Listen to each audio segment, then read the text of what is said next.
Swali la tatu ambalo kila mwanadamu inatakiwa alijibu ni swali ambalo linasema ninaweza kufanya nini? Kumbuka kusudi, tumeshasema kusudi kuu la kwa nini tupo katika hii dunia lipo katika kitabu cha Mwanzo sura ya 1 mstari wa 26. Ukisoma pale maandiko yanaelezea Mungu alimuumba mwanadamu, alimuumba mwanamke na mwanaume kwa sura yake. Na kwa nini Mungu aliwaumba wanadamu? Aliumba kwa kusudi moja. Kusudi ni kwenda kutawala dunia, ni kwenda kutawala samaki, ni kwenda kutawala kila kitu ambacho kipo katika hii dunia.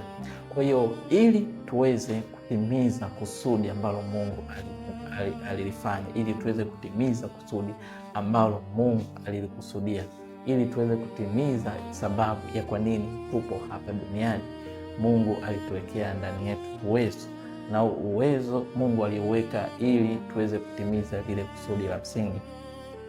Hili point ina vitu vingi sana vya kuweza kuvijibu hapa. Kumbuka, ili tuweze kujua uwezo tulionao ambao unatuwezesha tuweze kufanya au tuweze kutimiza lile kusudi la kutawala, la kuongoza na kusimamia dunia, inatakiwa tujue asili yetu, inatakiwa tujue namna tulivyotengenezwa, inatakiwa tujue namna tulivyoundwa. Siku leo nitaenda kuzungumzia kwenye upande wa akili tu, ingaje kuna vitu vingi sana vya kuzungumzia ambavyo viko ndani yetu, na hivi vitu vimewekwa ili viweze kutuwezesha kuweza kutawala na kuongoza hii dunia na vitu vyote vilivyomo ndani yake.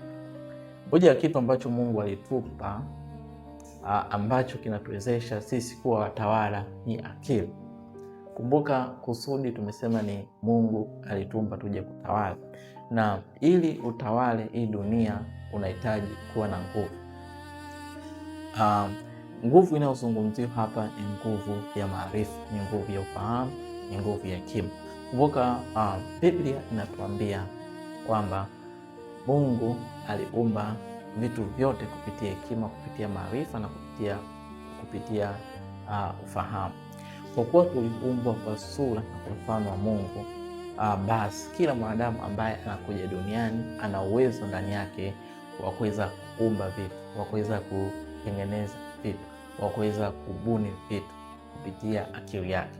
Akili ndani ya akili zetu zimewekewa uwezo wa kuweza kuzalisha maarifa. Ndani ya akili zetu zimewekewa uwezo wa kuweza kutunza maarifa. Ndani ya akili zetu zimewekewa uwezo wa kuweza kubuni, uwezo wa kufikiria, uwezo wa kujifunza. Hivi vitu vyote vinatuwezesha tuweze kupata maarifa, tuweze kupata ufahamu, tuweze kupata hekima ambayo itatusaidia tuweze kutimiza kusudi la kwa nini tuko hapa duniani. Kumbuka, tuko hapa duniani kutawala dunia, tuko hapa duniani kutawala changamoto, tuko hapa duniani kutawala familia zetu, tuko hapa duniani kutawala ndoa zetu, tuko hapa duniani kutawala kila kitu ambacho kimo katika hii dunia. Kwa hiyo akili zetu zinapokuwa na maarifa sahihi, akili zetu zinapokuwa na ufahamu sahihi, akili zetu zinapokuwa na hekima sahihi, miili yetu inatuwezesha tuweze kutimiza lile kusudi. Kwa hiyo mwanadamu anapokosa hivi vitu